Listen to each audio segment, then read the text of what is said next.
Olá, começamos a nossa 10ª e penúltima aula do curso de eletromagnetismo com o tema de dielétricos. Tá? Desculpa novamente o atraso, se trata de uma aula que já foram feitas algumas tentativas, eu tive alguns problemas com a gravação, tá? Perdi o arquivo, enfim. E bom, para a aula de hoje a gente vai observar, vai buscar uma entoada semelhante com o que a gente tinha visto na aula anterior, na aula sobre condutores, nesta análise de condições de polarização dos materiais e de definições acerca de campo elétrico, nessa interação com características intrínsecas ao isolante, neste caso, que é o dielétrico. Tá? A gente vai observando esse tipo de material. A gente está observando moléculas que têm uma forte interação do núcleo com as cargas e, portanto, a gente tem poucas cargas livres imersas no corpo do material. Tá? A gente, então, define que, apesar das moléculas não serem carregadas, a gente tem uma tendência de parte delas ser mais positivamente carregada e outra parte mais negativamente carregada. Observando a molécula de forma plena em termos atômicos, em termos subatômicos, perdão, a tendência é que parte da molécula tenha mais elétrons, próximas do núcleo, e parte da molécula, os outros núcleos dessa mesma molécula têm menos elétrons próximos a ela. Isso acaba interagindo, então, acaba propondo que a gente define uma polaridade dentro da própria molécula, nada que de forma plena seja significativo, Então a gente acaba definindo que se uma molécula tem essa característica de parte dela ser mais eletricamente carregada e outra parte menos eletricamente carregada, a gente tem uma molécula não isotrópica, ou seja, a gente não tem um arranjo, uma distribuição equitativa de cargas por todo o corpo da molécula, tá? Se a gente tem, então, uma simetria nessa distribuição, a gente chama essa molécula de isotrópica. Tá? A gente tem alguns exemplos de dielétricos que têm essa característica de não isotropia, vamos dizer assim, que são a água, o vidro e alguns diversos polímeros. Tá? Um deles é a borracha, que é o poliisopropeno. E nos isolantes isotrópicos, ou seja, aqueles que têm simetria na distribuição de carga, a presença de campo elétrico acaba propondo que o que não era polarizado se torne polarizado, ou seja, parte da molécula que antes tinha uma carga, não tinha nenhuma carga significativa, tinha simetria entre os extremos da molécula, acaba que parte dela seja mais eletricamente carregada e outra parte seja mais positivamente carregada. Isso significa o que então? Que independente da característica de ser isotrópica ou não a molécula, a presença de campo elétrico torna as moléculas polarizadas, com uma parte mais positivamente e outra negativamente carregada. E se a gente tem essa polarização, a gente tem uma segunda interação do campo elétrico. No caso das moléculas não isotrópicas, claro, é a primeira interação, quando não se acentua essa condição de polarização dentro da estrutura molecular. A gente acaba definindo a característica de dipolos elétricos para cada molécula dentro do material dielétrico, ou seja, dentro do material isolante. Justamente por essas condições de ter uma região preferencialmente positiva e outra negativa, tá? E sim, preferencialmente é o termo mais adequado para essa definição, porque a gente não tem necessariamente uma carga livre, uma carga interagindo com o espaço, propondo campo elétrico, propondo linhas de fluxo, A gente tem até a linha de fluxo dentro da própria molécula, na interação de campo elétrico dela mesma, mas nada que interaja com o meio externo a ela. Tudo bem? Então a gente pode definir de uma forma mais adequada regiões preferencialmente carregadas. Tá? Essa presença de campo elétrico também acaba por orientar os dipolos, ou seja, orientar essas moléculas nessa interação com esse próprio campo. Então perceba, a gente tinha duas etapas nessa interação quando a gente falava de moléculas com simetria eletrônica, com distribuição equitativa de carga, e a gente tem simplesmente a orientação dessa mesma molécula quando a gente está falando de moléculas não isotrópicas, como é o exemplo da água, do vidro e por aí vai. Tá? Então a gente tem uma força de atração por parte das cargas negativas com a origem do campo elétrico, uma força de repulsão das cargas positivas em relação à origem do campo elétrico. Tá? Então isso acaba propondo o quê? Com que há uma tendência de alinhamento do dipolo, ou seja, da molécula. Tá? Essa tendência não necessariamente faz com que a molécula esteja simetricamente perfeita alinhada com o campo, mas a tendência é que a parte negativa fique mais próxima da origem, a parte positiva mais distante da origem. Beleza? E quando a gente está observando essa característica toda, a gente pode esclarecer algumas condições, que a presença do campo elétrico não propõe a condução de cargas, mas sim a polarização do isolante. Então a gente tem a orientação dos dipolos ali dentro, mas não tem nenhuma condução de cargas. A gente não tem cargas livres sendo deslocadas devido a este campo, tá? E se a gente observar o dielétrico polar sem o campo elétrico, comparar ele com o campo sobre a ação do campo elétrico, a matéria sobre a ação do campo elétrico, a gente tem a seguinte característica. Aqui neste primeiro cenário, sem campo elétrico, a gente tem a distribuição das moléculas de forma aleatória, certo? Onde a gente pode entender cada uma delas com um pequeno vetorzinho de campo elétrico, que não interage com o meio externo, claro, que é limitado aqui dentro da própria molécula. Esses pequenos campos elétricos, além de não interagirem com o meio, a pouca interação que possa haver, acaba se anulando com a presença de campos elétricos semelhantes no restante da matéria, né, por toda a distribuição desse espaço com matéria. Enquanto que lá no dielétrico sobre ação de campo elétrico, a gente tem esses mesmos dipolos, tá? Só que orientados agora com a carga negativa se aproximando da origem e a carga positiva se distanciando da origem, né? Isso acaba propondo o quê?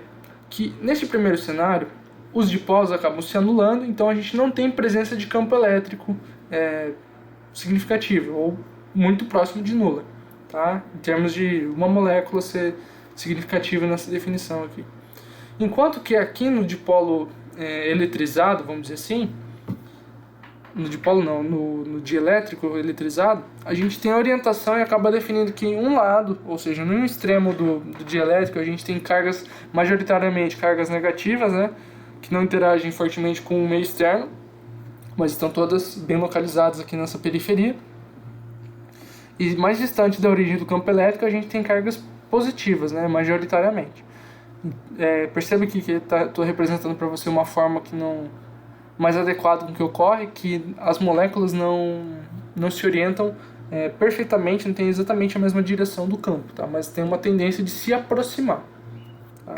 E daí tem essa característica que a gente tem um campo elétrico total, vamos dizer assim, porque a gente tem pequenas componentes aqui se somando, né? Então, de certa forma, a gente tem um campo elétrico mais significativo aqui em comparação com este primeiro cenário. Tá? E a gente observa o quê?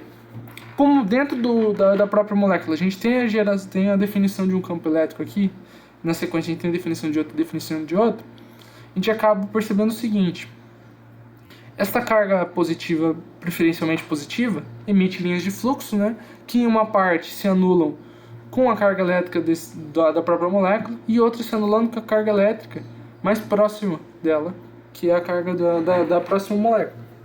Isso acaba propondo o quê? Que o campo elétrico, partindo de uma carga positiva no meio do dielétrico, acaba se anulando com as cargas negativas dentro do próprio material, certo? Isso significa o quê? Então, que todas as moléculas, todas as partes carregadas das moléculas acabam se anulando aqui no meio do caminho, no meio da distribuição espacial da matéria. E em termos de fronteira, lá nos limites superior e inferior, a gente acaba definindo que a gente tem uma carga preferencialmente positiva na periferia distante do campo e uma periferia preferencialmente negativamente carregada nesta periferia aqui perto da origem do campo, tá? Que se aproxima da origem do campo, né? Que aponta para a origem do campo. Então a gente acaba definindo um campo elétrico de polarização tal qual a gente tinha no condutor dentro de cada molécula, que na componente plena e global vai ter um vetor de polarização para toda a matéria, para todo o dielétrico, tá? Então a gente acaba definindo um campo elétrico contrário a esse campo aplicado, que a gente chama justamente de vetor polarização da matéria. Tá? E tendo essa polarização, a gente tem um campo com intensidade agora diferente, com a mesma direção e com sentido oposto em relação ao campo elétrico. Tá? Esse vetor polarização é definido por características intrínsecas ao material e definido também pela intensidade desse campo externo, né, que está sendo submetido à matéria. O vetor polarização é baseado na susceptibilidade elétrica, baseado na permissividade dielétrica e baseado neste campo externo. Tá? Se a gente observar a condição macroscópica, então, a gente vai fazer uma associação daqueles vetores ali que representam o campo externo e o vetor polarização, e a gente tem que um campo resultante é baseado na componente deles dois, né? Uma soma desses dois vetores. Tá? Justamente, a gente não precisa de um sinal de menos aqui, porque a própria direção desse vetor aqui já vai estar representando uma subtração, né? Então a gente tem o quê?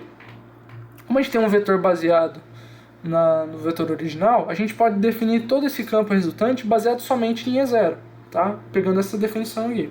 A gente tem E0, mas susceptibilidade, permissividade e aquele campo externo novamente. Nota o seguinte, aqui em susceptibilidade a gente está definindo uma característica intrínseca ao dielétrico. E aqui a gente está colocando uma constante relativa a essa interação, né, que é a constante dielétrica, a constante do eletromagnetismo, que é tão importante para a gente quanto saber que existem campos elétricos. Tá? Perceba que essa susceptibilidade nada mais é que uma relação inversa, vamos dizer assim, esse não é o termo, né? Mas uma relação dessa ordem aqui, quem tem um menos, a permissividade relativa do próprio material. Então fica um pouquinho mais claro, quem sabe, que é a suscetibilidade, né? Que é simplesmente esse termo aqui, 1 menos εr, tá? Que é o epsilon relativo.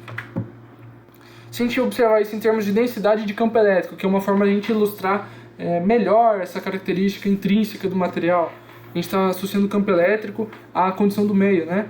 A gente tem então que a densidade do campo elétrico é ponderada pela permissividade e a própria intensidade do campo, que neste caso a gente estende como o campo original, né? O campo que está sendo submetido à matéria, e o vetor polarização resultante justamente dessa interação. Então a gente pode observar então a densidade de campo elétrico para esse cenário, baseado na permissividade relativa nula, o ε0. Aqui é a característica própria do material, né? A gente está pegando esse cara aqui e rearranjando em termos de suscetibilidade, tá? A gente tinha aqui ε0 para cá e E0 para cá. Como os dois termos têm essa característica, a única diferença entre os dois seria a suscetibilidade. Deixa eu voltar aqui na continha para ter uma ideia. Aqui, ó. Os dois têm termos de ε0, né? Agora, como esse cara aqui tem termos de densidade, esse cara aqui tem ε0, E0, aqui vai ter a suscetibilidade diferente em relação ao restante ao outro termo, né? Então a gente tem simplesmente um mais... não lembro o nome dessa letra, mas suscetibilidade ε0. Lembrando dessa conversão que eu acabo de definir. E como a gente tem que o epsilon de um material, de um dielétrico, de um condutor, simplesmente a ponderação relativa dele, o epsilon relativo, em relação ao epsilon de referência, que é o ε0, a gente tem então a definição da densidade de campo elétrico, baseando-se na característica do próprio material com o campo elétrico dessa interação. Tá? Então acaba definindo uma daquelas leis de interação aqui do eletromagnetismo, né? Que a densidade é ponderada pela característica do meio e pelo campo elétrico submetido a ela. Neste caso aqui o campo resultante, tá? O campo original aqui após a interação com o vetor polarização. Tudo bem? Nessa condição de polarização do dielétrico, dessa definição toda, a gente observa o seguinte, que a intensidade do campo elétrico pode determinar o valor de permissividade relativa. Tá? Se o valor de permissividade relativa é variável, não se refere a plenitude de todos os materiais, né? Mas isso pode ser caracterizado sim, uma condição que pode ocorrer, né? Que a intensidade de E pode determinar o valor de epsilon relativo. Por isso que muitas vezes tabelar o valor de epsilon relativo em alguns cenários não seja o mais ideal, né? A gente acaba extrapolando isso lá em ciência de materiais, por exemplo, porque a gente está observando lá condições macroscópicas, né? E não tem uma alteração significativa. Agora, aqui em eletromagnetismo, como a gente está olhando as interações subatômicas e o campo elétrico dentro de várias moléculas e cargas, é importante a gente entender que esse epsilon pode ser variável. Tudo bem? Nesse contexto, a gente define então a rigidez dielétrica do isolante, baseado nessa característica aqui de epsilon relativo, certo? A gente acaba por associar essa condição a um limite de interação do material isolante. O que vem a ser esse limite, a rigidez dielétrica? É o ponto onde o material passa de isolante a condutor. Qualquer material em algum momento pode se tornar condutor, dependendo simplesmente do campo elétrico que ele é submetido, ou seja, da tensão elétrica, né? Um exemplo disso, novamente, eu trago o exemplo do raio atmosférico, né? Que o ar não é um condutor, ele é um isolante, só que a energia é tão alta nessa descarga que acaba que o material conduz a energia, né? Se torna um material condutor ali por um intervalo de tempo, tá? Não é que ele se torna condutor, né? Mas é que ele acaba conduzindo. Beleza? É isso para a aula de hoje. Novamente, obrigado pela sua paciência. Desejo novamente muita saúde.